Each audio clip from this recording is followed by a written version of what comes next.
Good afternoon, ladies and gentlemen across our beautiful country of Canada, our friends around the world, in the known and unknown universe. Welcome back to your favorite Angry Canadian on the 10th day of the 10th month, October 2023. And man, if you're not following what I've been saying for a while, you won't believe. I've been saying that there's so many things happening that we won't know literally from day to day what's happening, why, whatever. Look at Ukraine and Russia. Wiped off the face of media. Have you heard a lot of talk, any talk in the big networks about Russia and Ukraine? Man, they just kicked Zelensky in the balls and said, you're on your own. But then again, he's got billions, so whatever. And now it's all about Ukraine. But what really, not Ukraine, Israel. And what really bothers me about this whole story is that they had all the world's top security and spy detection agencies. Israel has it, U.S., the Five Eyes, and no one saw this coming. Oh shit, they pulled a fast one because, why? They're smarter than you? Say it. They're better equipped, they have better training. What is it? How could they fool all the... Well, they couldn't. And here I come, Captain Conspiracy. Yeah, I got a conspiracy theory on this, and I'd like to know what you think of it. The Western nations wanted to jump away from Ukraine without drawing attention to the fact that, well, they've had their asses kicked. So now what they have organized is a psyop to have an attack on Israel. And if you think that, the Five Eyes or the G Whizzer idiots would say, oh no, we can't take any innocent lives, then, that's your prerogative. I'm not going to try and change your mind, but in my opinion, for the cause, they would take however many innocent lives they felt was needed. I mean, if you haven't heard Madeleine Albright talking about Iraq war and it cost the lives of 500,000 children. We have heard that 500,000 children have died. I mean, that's more children than died in Hiroshima. And is the price worth it? I think this is a very hard choice, but we think the price is worth it. That is a very soulless woman lacking any feeling or emotion. 500,000 children was worth it. Now, of course, if it was another country, boy, they'd be called out for that. I don't buy this whole thing the way it's being unfolding. I don't hear any talk of Russia, Ukraine. They want to push Zelensky away. America and other countries have already said they're going to send ammunition to Israel and even money. Oh my God, Zelensky must be sitting in the can wondering what the hell, like the thinker, he's got his elbow on his knee. He's been abandoned by the media, by the politicians, and that's not the first time that has happened to people. I always remember my dad's words. He was in Budapest during the '56 revolution, and how Radio Free Europe and everyone was saying the Americans will save you, the Americans are coming, America will save you. But they didn't. They paid the price. But it was maybe publicity, maybe military contractors keep getting rich because, man, 2 wars going on? Oh, this is bonuses, big bonuses for all the military contractor heads, CEOs.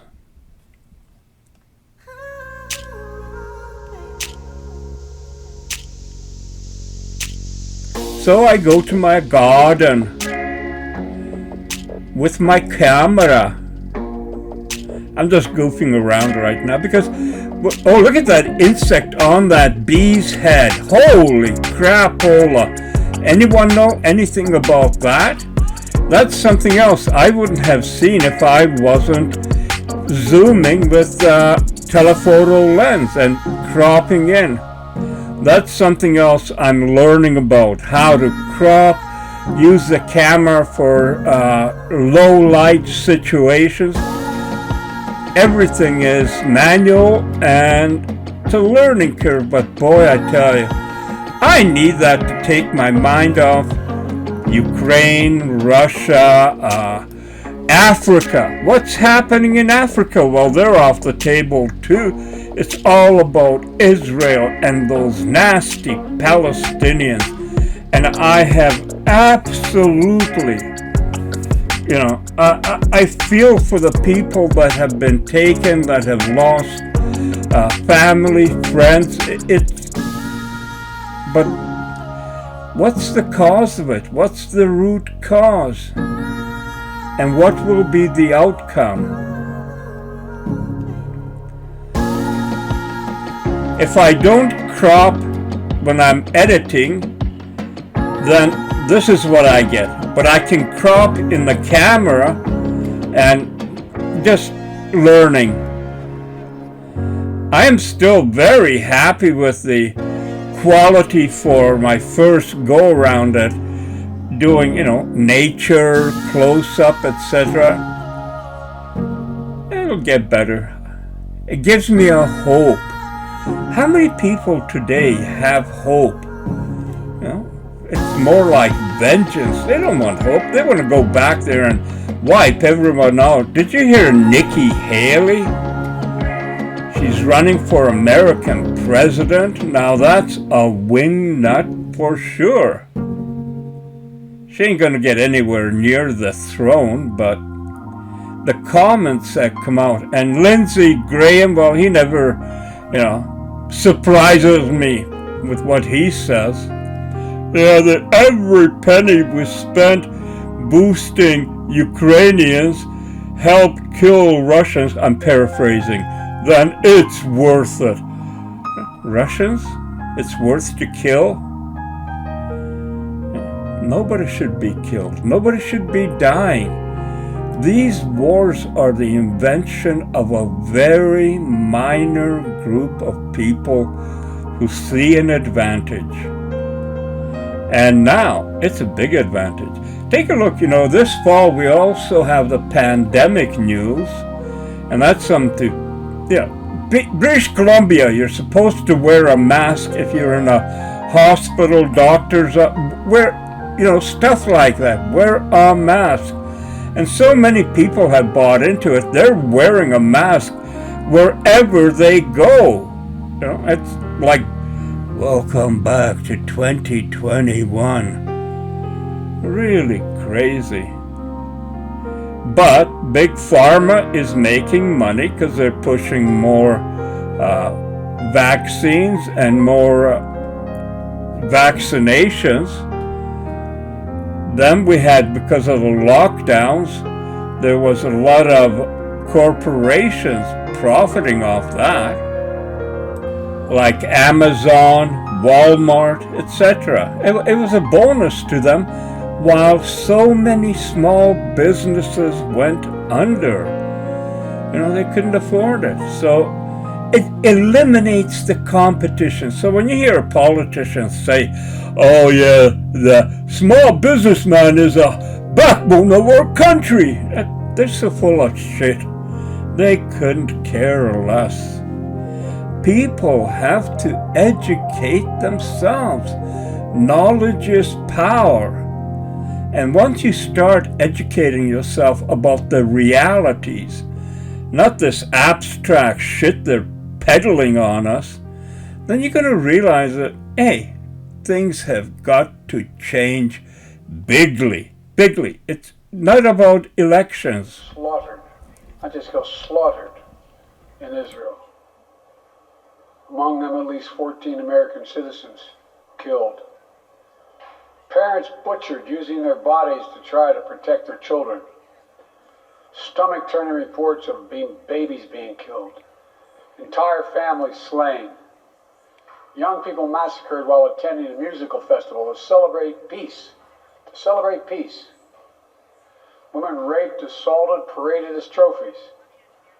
Families hid their fear for hours and hours, desperately trying to keep their children quiet to avoid drawing attention. And thousands of wounded, alive but carrying with them the bullet holes and the shrapnel wounds and the memory of what they endured. You all know these traumas never go away. There's still so many families desperately waiting to hear the fate of their loved ones, not knowing if they're alive or dead or hostages. Infants in their mother's arms, grandparents in wheelchairs, Holocaust survivors abducted and held hostage. Thank you very much. Our final witness is also using an assumed name, and again we ask our friends in the media to respect the need for her to protect her family. And we finally call on Naira to testify. Mr. Chairman and members of the committee, my name is Naira, and I just came out of Kuwait.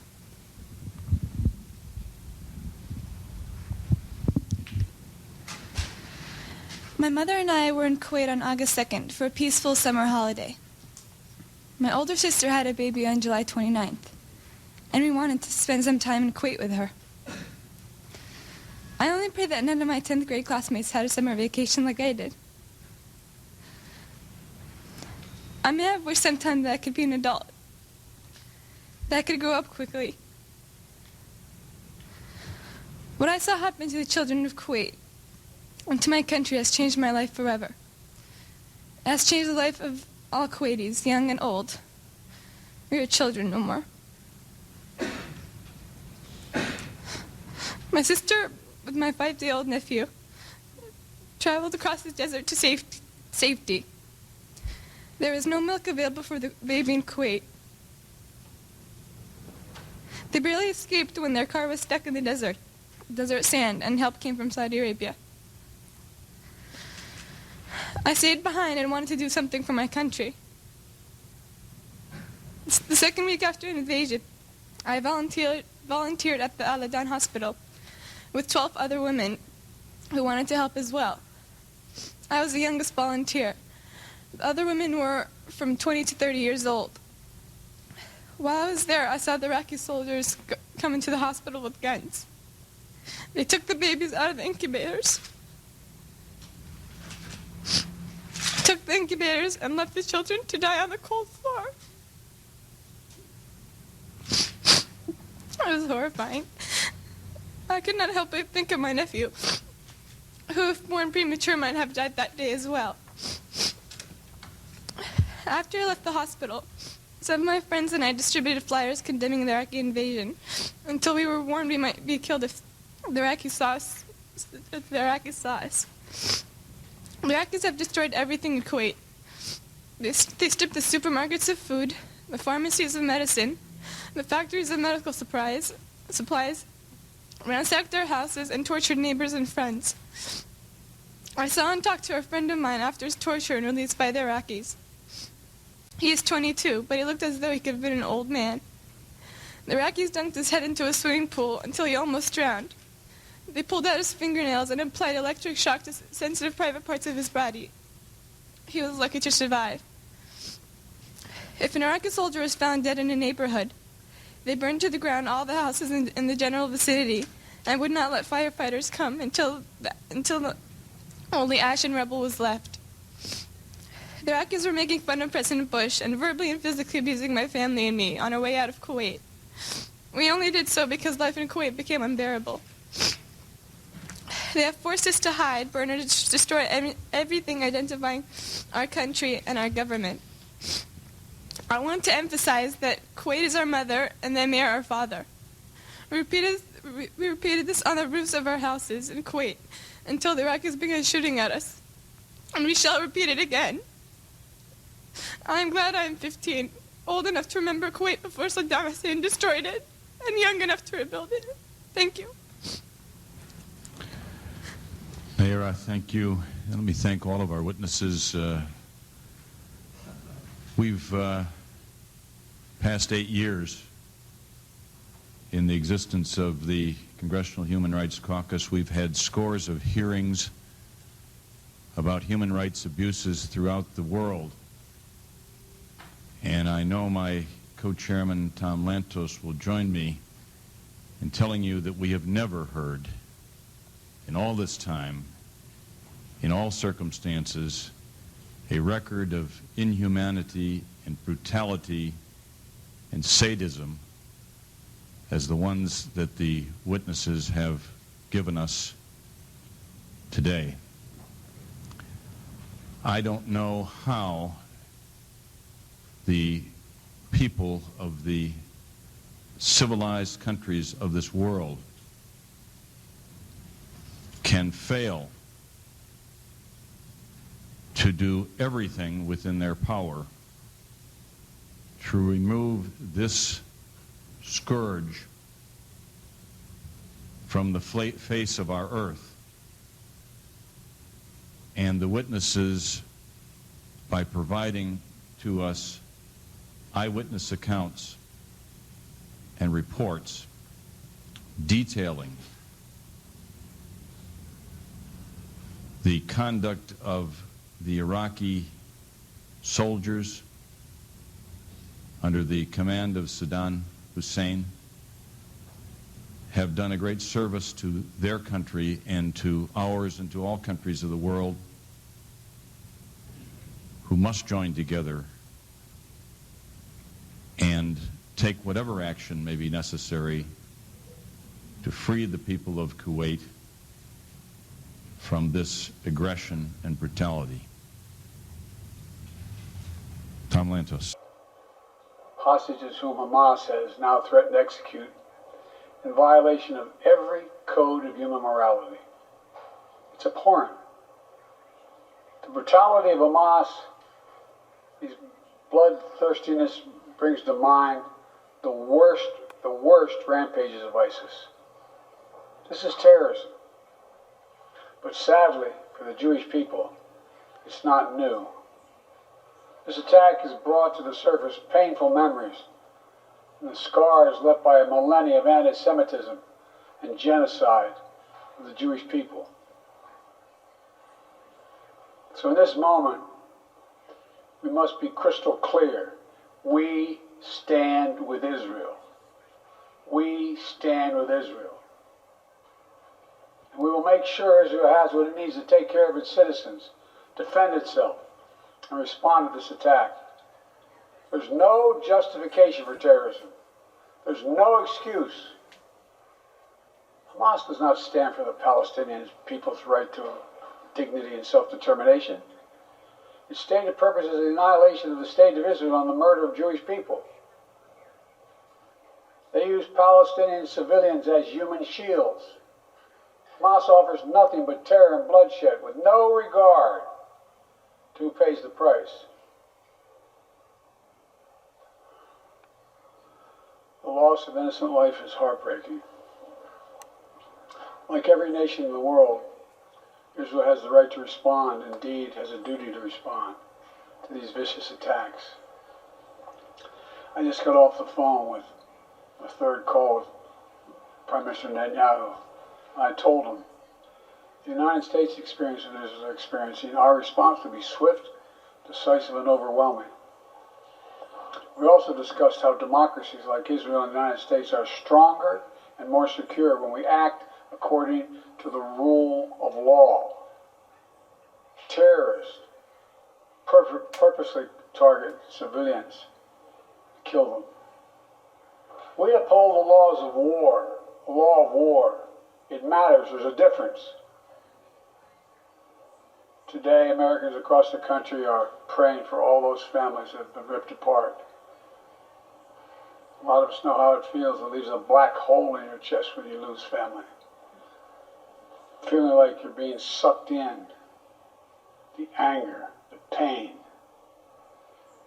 the sense of hopelessness. This is what they mean by a human tragedy. An atrocity on an appalling scale. We're going to continue to stand united, supporting the people of Israel who are suffering unspeakable losses and opposing the hatred and violence of terrorism. My team has been in near constant communication with our Israeli partners and partners all across the region and the world from the moment this crisis began. We're surging additional military assistance, including ammunition and interceptors, to replenish Iron Dome. We're going to make sure that Israel does not run out of these critical assets to defend its cities and its citizens. My administration has consulted closely with Congress throughout this crisis. When Congress returns, we're going to ask them to take urgent action to fund the national security requirements of our critical partners. This is not about party or politics. This is about the security of our world, the security of the United States of America. We now know that American citizens are among those being held by Hamas. I've directed my team to share intelligence and deploy additional experts from across the United States government to consult with and advise Israeli counterparts on hostage recovery efforts. Because as president, I have no higher priority than the safety of Americans being held hostage around the world. The United States has also enhanced our military force posture in the region to strengthen our deterrence. The Department of Defense has moved the USS Gerald R. Ford Carrier Strike Group to the Eastern Mediterranean and bolstered our fighter aircraft presence. And we stand ready to move in additional assets as needed. Let me say again, to any country, any organization, anyone thinking of taking advantage of this situation, I have one word: don't. Don't.